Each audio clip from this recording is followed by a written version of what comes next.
Maqaa Abbaa, Ilma, Hafuura Qulqulluu, Waaqa tokkotti namannaa. Ameen. Hordoftoota maatii Ididiyaa YouTubii kan taatan, biyya keessas ta'e biyya alaa teessanii kan hordofaatti jirtan, bakka jirtanitti nageenya Waaqayyoo isiniif haa baay'atuuti. Nagaa Waaqayyoo isa biyya lafaarraa adda ta'e, nagaa Kiristoos Yesuus isin gaafadhaa. Akkam jirtu? Akkamiinis yoo nageessanii? Ameen. Maqaan Waaqa keenyaa, fayyisaan keenyaa, ilmi Waaqayyoo, ilmi durbee Maariyaam, Kiristoos Yesuus maqaan isaa kan galateeffameef kan ulfaatee nuuf haa ta'u. An galata Waaqayyoo, fayyaa kootii, nagaa kootii, akka arjummaa isaaf, akka gara laafummaa isaatiitti Waaqayyoo Waaqni keenya saatii kanaaf yeroo kana nu kennee akka nuti maqaa isaa galateeffannu, akka nuti maqaa isaa jajannuudhaatiif kan nu gargaare Waaqayyoo Waaqni keenya maqaan isaa kan galateeffameedhaatii fi kan ulfaatee nuuf haa ta'u. Egaa hordoftoonni kiyya kan biyya keessas ta'e biyya alaa teessanii nu hordofaatti jirtan kun toora yookiis gola Ididiyaa YouTubiidha. An kan isinii wajjiniin jiru barsiisaa faarfataa qixxeessaati. Kanaaf har'a waa tokko ergaa qabadheen gara keessan dhufeetiin jira jechaadha. Akkuma beekamu hordoftoonni Ididiyaa YouTubiidha kan maatii Ididiyaa taatan jechaadha. Barnoota garaagaraa akkasuma faaruulee haaraa ta'an hedduu isaanii akka hordofaatti jirtan, akka dhaggeeffataa jirtan, barnoota sirraatiin darbu akka barataatti jirtan abdii guddaatiin qaba jechaadha. Akkasuma faaruulee waltajjii irratti faarfatamanis ta'e akkasuma faaruulee haaraallee karaa gola Ididiyaa YouTubiitiin akka argataatti jirtan, egaa akka isinis hordofaatti jirtan abdii guddaadhaan qaba. Namoonni baay'een keessan koomentii jalatti yaadota qabdan nuuf barreessaatti jirtu jechaadha. Haa ta'uuti amma fedha Waaqayyoo ta'ee waa'ee dubroo Maariyaam irratti wanta dubbannu tokkotu jira. Waa'ee dubroo Maariyaam kanarratti maal dubbannaa kan jedhudhaaf namoonni baay'een isaanii, raajonni hedduun isaanii waa'ee ishee dubbatanii darbanii jiru.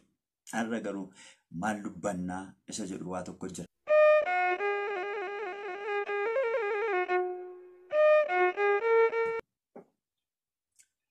Wanti nuti wajjiniin dubbannu kunis waa'ee dubroo Maariyaam akkuma namoonni baay'ee gaaffii itti ta'ee dubroon Maariyaam ijoollee kan biraa baay'ee qabdii jedhanii akka dubbatan. Egaa dubroon Maariyaam Yesuus Kiristoosiin malee kan biraa ijoollee biraa qabdii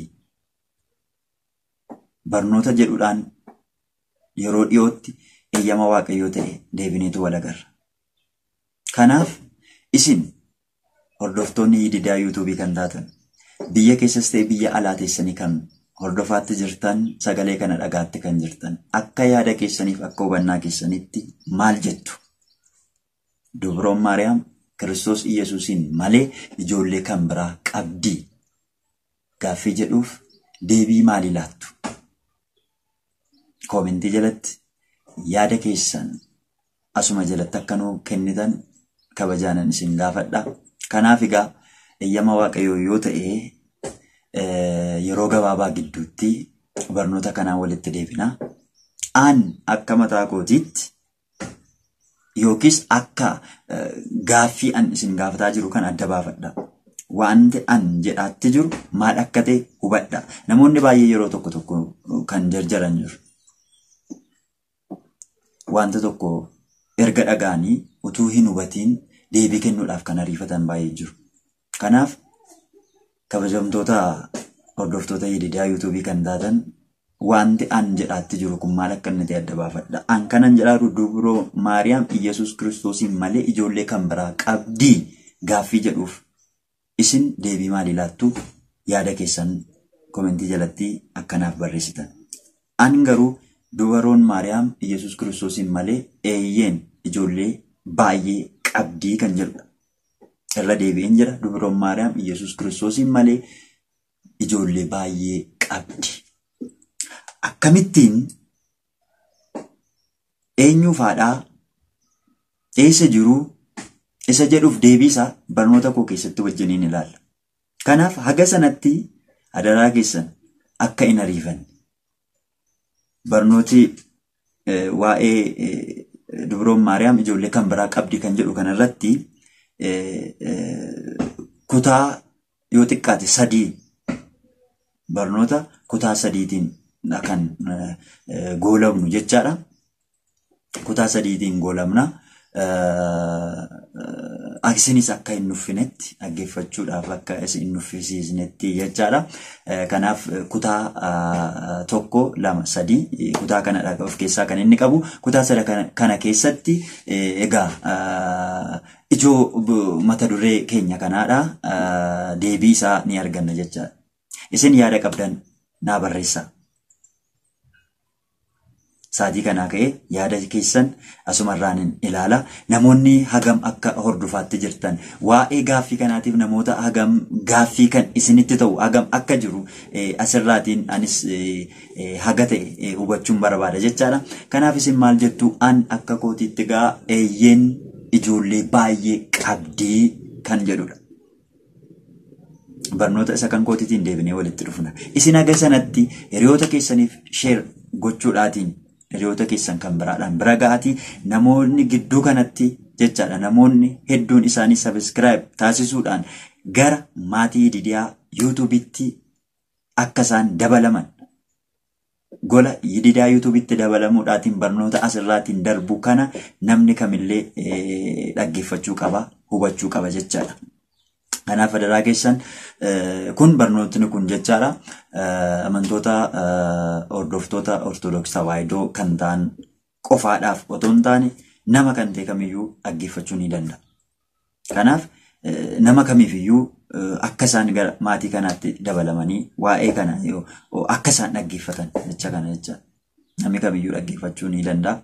Kiristaana ta'u, Musliimaa ta'u, dhaabbata amantaa kamiiniyyuu haa hordofu. Namni kamiyyuu yoo dhaggeeffate gaarummaa qabaata. Isinis hiriyoota keessan kan ta'an iddoo garaagaraa kan jiran wallaalee garaagaraa keessa waliin kan tajaajiltanitti ergaa kana ittiin naageessanii barnooti kun maal akka inni ta'e egaa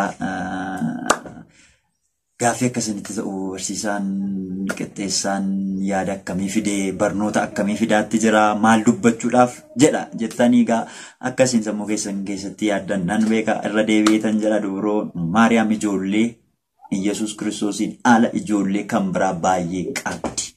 Akkamittiin eessaa fuute kan jedhu barnoota keenyaan deebinee walitti deebina. Isin garuu haga sanatti subscribe warri hin taasisiin jirtan subscribe gochuudhaan gara Yididiyaa YouTube'itti akka dabalamtanii barnoonni kan biraan baay'een isaanii waltajjii garaagaraa irratti barsiisota garaagaraatiin kan darbe hedduun isaanii jira jechaadha.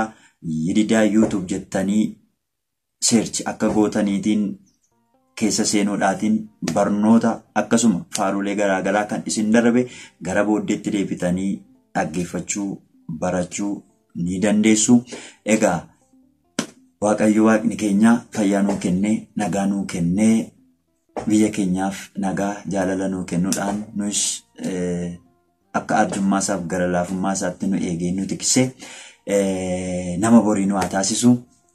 Barnoota kanaan waa'ee Dubroo Maariyaamiiti gaa deebinee wal agarraa. Isin garuu bakka jirtanitti biyya keessas ta'e biyya alaatti nageenya Waaqayyoo bakka isin jirtanitti isiniif haa baay'atu. Nagaa Waaqayyootiin turaa